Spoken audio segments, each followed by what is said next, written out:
In today's episode of The Daily Brief, I'll talk about two interesting stories. First, I explain why lithium matters and why it is being touted as the metal of the century. Then I discuss Europe's downfall and what experts have to say about it. Welcome to the Daily Brief show by Zerodha, where our aim is to simplify the biggest news in the financial markets in a way that's one level deeper as compared to other news channels. I am Tarun, the backup host. Anurag and Kashish are off, and since we couldn't find anyone else, you'll have to make do with me today. You can find us on Spotify, Apple Podcasts, or wherever you consume your podcasts. The Daily Brief is also available in Hindi. And if you like reading instead of watching or listening, you can sign up for our no spam newsletter for a quick rundown. All the links are in the comments. Let's start with why lithium matters and its importance. Picture this. Coal India, a company that's been digging for coal across India for 7 decades, is suddenly interested in salty lakes in Argentina. Now, while that sounds strange, there's a reason behind this surprising change. They're after something valuable, lithium. And this metal could be the most important discovery of our century. Lithium isn't new. We've known about it for 200 years. Back then, we found some basic uses for it. It helped treat serious mental health conditions and made working with glass easier. Just a useful metal, nothing else. But everything changed in the last decade. We found out lithium could do something amazing: power batteries. And this is huge. Here's why. To fight climate change, we need to run everything on electricity, from our cars to our homes to even our factories. And for that, we need batteries. Lots of batteries of every size you can imagine. Now here's what makes lithium special. Every battery works by storing tiny particles with electric charge. The smaller these particles are, the more charge a battery can store. Lithium is the lightest metal that exists. It's so light it can actually float on water. This means it's impossible to find anything better at storing electric charge. This is especially important for electric vehicles. Think about it. A car battery needs to be powerful enough to run a car for hundreds of kilometers, but small enough to fit inside of it. Only lithium can do both these things. That's why experts predict we'll need 20% more lithium every year until early 2030s. But here's where things get interesting. The lithium market is still new and unpredictable.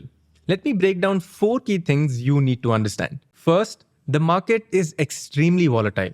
Right now, 90% of the world's lithium comes from just 4 countries: Australia, Chile, Argentina, and China. Just 5 companies control more than half of that supply. Every time someone finds a new source of lithium, the whole market shifts. Look at what happened recently. Between 2021 and 2022, electric car companies needed lots of lithium, so prices shot up. But when new supplies came in, prices crashed by 86%. Many mines had to shut down because of this. Second, we're still learning how to get lithium out of the ground efficiently. Lithium is found in 2 places: in rocks, like most metals, or in salty lakes.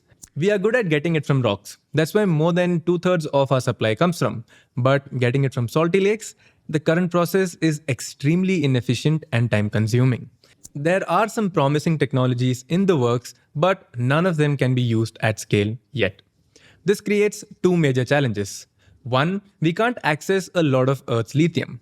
And second, mining is complicated by politics and regulations. Small changes in the law can completely destroy decade-long mining plans. Third, when we talk about lithium, we're actually talking about 2 different products: lithium carbonate and lithium hydroxide. Lithium carbonate is easier and cheaper to produce, which is why most new companies start with this. Lithium hydroxide, on the other hand, is trickier to handle and transport, but makes it better, longer-lasting batteries. Right now, premium electric cars use lithium hydroxide, while some cheaper Chinese cars use lithium carbonate batteries. The one that wins this race will shape how the entire industry develops. Fourth, lithium isn't like other metals in the market. Rechargeable batteries need extremely pure lithium, and that's really hard to get. Now, because the market is so new, there aren't standard rules everyone follows. Each battery maker has their own strict requirements and quality checks. And here's something interesting.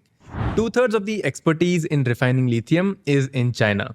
How this knowledge spreads to other countries will also be a crucial factor in shaping the future of this industry. So, what does all of this mean? Lithium is going to be crucial for our future, from the phone in your pockets to the car you drive. But getting there won't be smooth. Prices will keep changing, different technologies will compete, and supply chains will keep shifting. When you look at the lithium market, you're not just watching another metal being traded, you're watching the future take shape one battery at a time. Now, let's talk about Europe's downfall and what experts have to say about it. Europe, one of the world's biggest economies, is quietly facing a crisis. And while it's not making major headlines, the story is worth your attention. Here's something surprising. After World War II, Europe's economy was incredibly impressive. Its labor productivity jumped from just 22% of US levels in 1945 to an amazing 95% by 1995. But today, Europe seems to have lost its way. Let's look at Germany, traditionally considered Europe's economic powerhouse. The numbers tell a concerning story. Their economy shrank by 0.2% last year after falling 0.3% the year before. 2 straight years of decline. Want to understand how serious this is? Volkswagen, one of Germany's biggest employers, recently agreed to cut over 35,000 jobs by 2030. They're struggling with falling demand, though they managed to avoid closing any plants. The problem isn't just Germany. The entire euro area is barely growing. Real wages have hardly moved in over a decade. Compare this to the US, where wages are growing almost 4 times faster. Europe's productivity, incomes, and consumption have been falling slowly since the 2000s, and they're falling further behind the US. So, what went wrong? Luckily, we have insights from someone who knows Europe's economy inside out. Mario Draghi, the former president of the European Central Bank. He points to 2 major issues that changed everything. Let's break down these 2 big problems that Draghi identified: the technology gap and the falling consumption. While both are serious, it's the second one, falling consumption, that's really at the heart of Europe's trouble. First, let's talk about the tech shock of the 1990s. Something massive happened then: the internet revolution. While American companies were creating giants like Google, Amazon, and Facebook that changed how the world works, Europe missed out. Their industrial powerhouses, Germany and France, stuck to what they knew best: cars, machinery, and traditional manufacturing. This matters more than you might think. Technology doesn't just give us cool apps, it dramatically boosts productivity. While the US saw their productivity soar, Europe stayed flat. As Draghi points out, this technology gap has been pushing Europe and the US further apart economically. But here's where things get really interesting. The second problem: Europeans started saving more and spending less. Now, this wasn't always a crisis. Here's how things used to work. European households would save more, creating what economists call a surplus. Instead of spending money, they'd keep it in the bank. Meanwhile, governments and companies would borrow and spend, creating deficits to keep the economy moving. For a while, this balance worked. Then, 2008 hit. And this is where Europe and America took very different paths. The US didn't hesitate. They spent big on stimulus. The government pumped money into the economy, and the central bank kept interest rates low. The result? Americans kept spending, businesses recovered, and their economy bounced back. Europe, on the other hand, they chose austerity instead. Governments cut their spending to control debt, companies reduced their investments, and households, already cautious, saved even more. The result was exactly what you'd expect. Europe's recovery was slow and painful. People weren't spending, so businesses had no reason to invest. It became a cycle that was hard to break. So, if Europeans weren't spending much money at home, where did their growth come from? Well, it came from exports. Europe, especially Germany, became the world's go-to place for high-quality cars and machinery. But here's the problem with depending too heavily on exports. When global trade changes, you're in trouble. And that's exactly what's happening right now. Let's break down why exports aren't working anymore. Draghi points to Germany's situation as a perfect example. First, there's the China problem.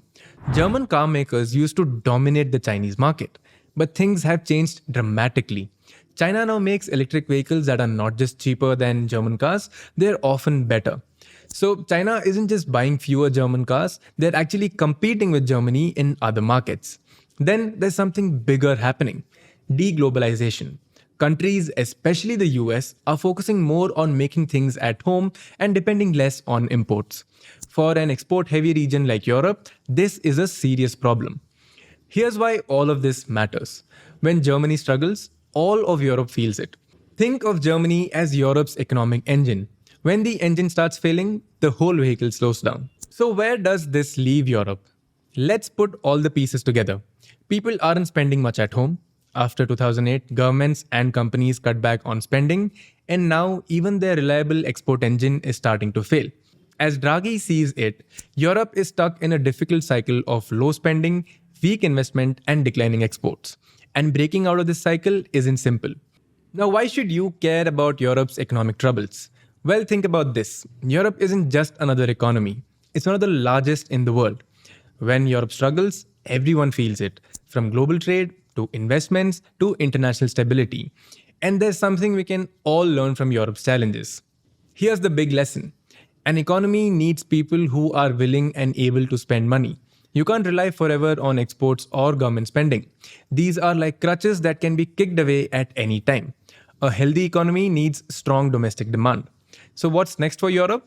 According to Draghi, they need major structural changes. This means breaking down barriers between EU countries, improving how efficiently they work, and finding ways to encourage people to spend more. But here's the catch: these changes take time, and Europe's running out of it. Looking at the bigger picture, Europe's story teaches us something important about adapting to change. They missed out on the tech revolution, relied too heavily on exports, and chose to cut spending when they needed to invest. Now, they're paying the price for these decisions. But let's not write Europe off just yet. They faced tough challenges before and come out stronger. Whether they can do it again depends on their willingness to change course. And now, let's move on to the final section and look at three tidbits. First, some good news from India's trade front. The country's trade deficit dropped to $21.94 billion in December 2024. Exports hit $38.01 billion, with sectors like electronics and agriculture performing particularly well. Looking at the bigger picture, exports from April to December reached $321.71 billion. That's up 1.6% from last year, showing resilience despite global challenges. Next, an interesting forecast about Mahakumbh Mela.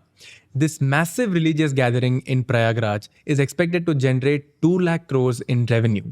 With 40 crores visitors expected, it's not just about spirituality, it's becoming a major economic event. From hotels to local dairy farms to grocery stores, businesses across the board are set to benefit. It's a perfect example of how cultural events can drive economic growth. Finally, there's a shift in how Indian companies are borrowing money. Foreign borrowings fell by 20.2% in 2024, coming down to $23.33 billion. Why? The rupee dropped 4.4% in value and borrowing costs went up.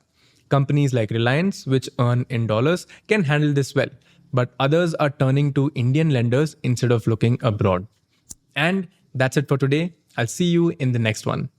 Disclaimer: this content is for informational purposes only. None of the stocks, brands, or products mentioned are recommendations or endorsements.